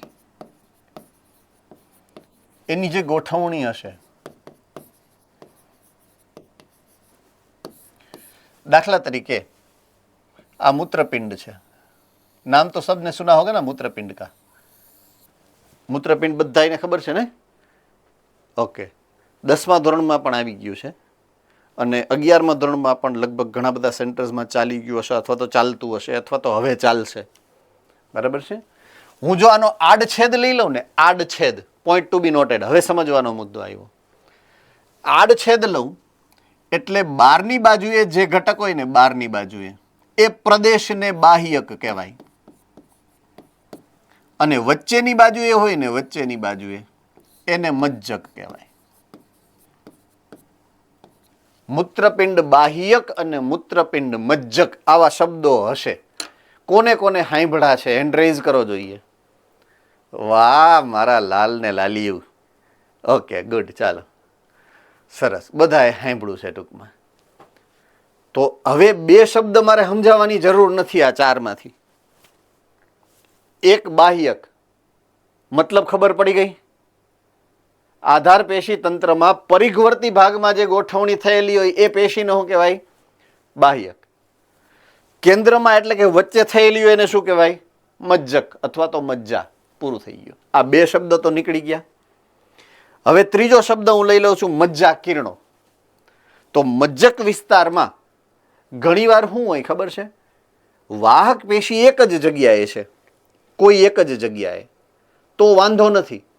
પણ વાહક પેશી છૂટી છવાઈ હોય ને, છૂટી છવાઈ, તો મજ્જકમાં છૂટી છવાઈ હોય એટલે એક પેશી બીજી પેશી એની વચ્ચે જગ્યા હોય, બીજી પેશી ત્રીજી પેશી એની વચ્ચે જગ્યા હોય, એક વાહિપુલ બીજો વાહિપુલ એની વચ્ચે જગ્યા છે. મજ્જકમાં સમજાવીને સમજાવું તો તમને વધારે ખબર પડશે, બાકી બધું ઉપરથી જશે એવું લાગે છે. ચાલો હવે દાખલા તરીકે આ કોઈ પ્રકાંડનો આડો છેદ છે. તો પ્રકાંડમાં સામાન્ય રીતે વાહિપુલની ગોઠવણી કેવી હોય ખબર છે? આ એક વાહિપુલ અહીંયા હોય, એક અહીંયા હોય, એક અહીંયા હોય, એક અહીંયા હોય, એક અહીંયા હોય, આવી રીતના હોય. આમ વાહિપુલ આવી રીતના પ્રકાંડમાં હોય સામાન્ય રીતે, બરાબર છે? તો આ મજ્જા કહેવાય, બરાબર છે? આ બાહ્યક કહેવાય, આ વિસ્તાર છે એને બાહ્યક કહેવાય. એટલી તો ખબર પડી ગઈ બેયને, તમને બધાને ખબર પડી ગઈ એટલી તો કે આને મજ્જા કહેવાય અને એના બાહ્યક શું કામ? પરિઘવર્તી ભાગ છે અને આ કેવો છે? બાહ્યક, વચ્ચે કેન્દ્રનો ભાગ છે. તો મજ્જા છે ને એ આમ જાય ને, જો આમ બાહ્યકને મળવા, તો વચ્ચે જો આમ ગેપ આવે એટલે આ સૂરજના કિરણો થાય, મજ્જામાંથી નીકળે અને બહારની બાજુ ફેલાય, એટલે આ જે વિસ્તાર છે આ વચ્ચેનો એને મજ્જા કિરણો કહેવાય. अब समझ में आ गई बात? यस और नो? जल्दी फटाफट हैंड रेज, फटाफट. गुड. तो ત્રીજો વિસ્તાર મજ્જા કિરણો પણ ખબર પડી ગઈ, રાઈટ? હવે ચોથો છે પરિચક્ર. ચોથો વિસ્તારનું નામ છે પરિચક્ર. ગોખી નાખવાનું, યાદ રાખી નાખવાનું કે દાખલા તરીકે કોઈ બી વાહિપુલ છે, કોઈ બી વાહિપુલ છે, વાહિપુલમાં હું આમ બે ભાગ પાડી દઉં, બે ભાગ પાડ્યા. સામાન્ય રીતે ઉપરની બાજુએ અન્નવાહક હોય અને નીચેની બાજુએ જલવાહક હોય. ઉપરની બાજુએ શું હોય? અન્નવાહક હોય. નીચેની બાજુએ શું હોય? જલવાહક હોય. હવે મજ્જા અથવા તો બાહ્યક એને આનાથી નોખું તો પાડું ને, એટલે આની ફરતે એક આવરણ હોય. આની ફરતે, ફરતે એટલે પરિઆવરણ, તમારી ફરતેનું આવરણ, પર્યાવરણ. પરી એટલે ફરતે. રેડી? પરી પણ કોને? ચક્ર. તો હવે આને આધારે તમારે પરિચક્ર સમજવું હોય તો વાહક પેશીની ફરતેનું રક્ષણાત્મક આવરણ, એને પરિચક્ર કહેવાય. ડન છે? ચારે ચાર પ્રકારના ઘટકોના નામ. પહેલું બાહ્યક, બીજું પરિચક્ર, ત્રીજું મજ્જા અને ચોથું મજ્જા કિરણો. ચારે ચારનો અર્થ ઘોઘરા જેવો થઈ ગયો, બધાયને આવડી ગયો, બરાબર છે? તો બાહ્યક કોને કહેવાય? પ્રાથમિક પ્રકાંડ અને પ્રાથમિક મૂળમાં હાજર મૃદુતક કોષો છે કે જે સંગ્રહ અને પરિવહનનું કાર્ય કરી શકે. પરિચક્ર એટલે શું? વાહીપુલની બહાર, જો વાહીપુલની ફરતે મેં કીધું રક્ષણાત્મક આવરણ હોય, બરાબર છે. ખાસ યાદ રાખવાનું, most important point with respect to NEET examination, પરિચક્રમાંથી પાર્શ્વીય મૂળ ઉદ્ભવે. પાર્શ્વીય મૂળનો અર્થ શું થાય ખબર છે? દ્વિતીયક મૂળ, તૃતીયક મૂળ, ચતુર્થક મૂળ, એનું ઉદ્ભવ સ્થાન પરિચક્ર છે. મૂળની અંદર, પ્રકાંડમાં નો આવે, આ મૂળમાં જ લાગવું પડે. એટલે એ ખાસ યાદ રાખવાનું. એટલે બહુ ઇમ્પોર્ટન્ટ પોઈન્ટ છે આ. ભૂતકાળમાં બોર્ડમાં, ગુજકેટમાં, નીટમાં આ પ્રશ્ન ઘણી બધી વખત પૂછાઈ ગયેલો છે. બહુ ઇમ્પોર્ટન્ટ મુદ્દો છે. ઓકે, મજ્જાની વાત કરું એટલે એમ નહીં, મજ્જાની વાત કરું એમ નહીં, તમને જોક કરશે હમણાં મજાની વાત કરી એટલે એમ, બરાબર. તો પ્રકાંડના કેન્દ્રમાં આવેલ મૃદુતક કોષો જેનું કામ છે સંગ્રહનું, અને છેલ્લી મજ્જા કિરણોની વાત કરીએ તો વાહીપુલ વચ્ચે આવેલ અરીય પેશી જે પાર્શ્વીય વહન કરાવવાનું કામ કરે. આની ઓલી આકૃતિ દોરીને મેં તમને સમજાવ્યું હતું, બે વાહીપુલની વચ્ચે આવેલી પેશી છે, બરાબર છે. પર્ણમાં આધાર પેશી તંત્રનું નામ છે મધ્ય પર્ણ પેશી. જેટલું મહત્વનું આ છે પોઈન્ટ, એટલો જ મહત્વનો આ છે. મૂળમાં પરિચક્રની વિશેષતા શું છે? પાર્શ્વીય મૂળ બનાવે. એમ પર્ણમાં જે આધાર પેશી તંત્ર છે ને, આધાર પેશી તંત્ર એક જ પ્રકારનું છે અને એ હંમેશા મધ્ય પર્ણ પેશી તરીકે ઓળખાય. એટલે કે પર્ણમાં આવી અલગ અલગ વસ્તુ ન હોય. પર્ણમાં બાહ્યક ને પરિચક્ર ને મજ્જા ને એવું ના હોય.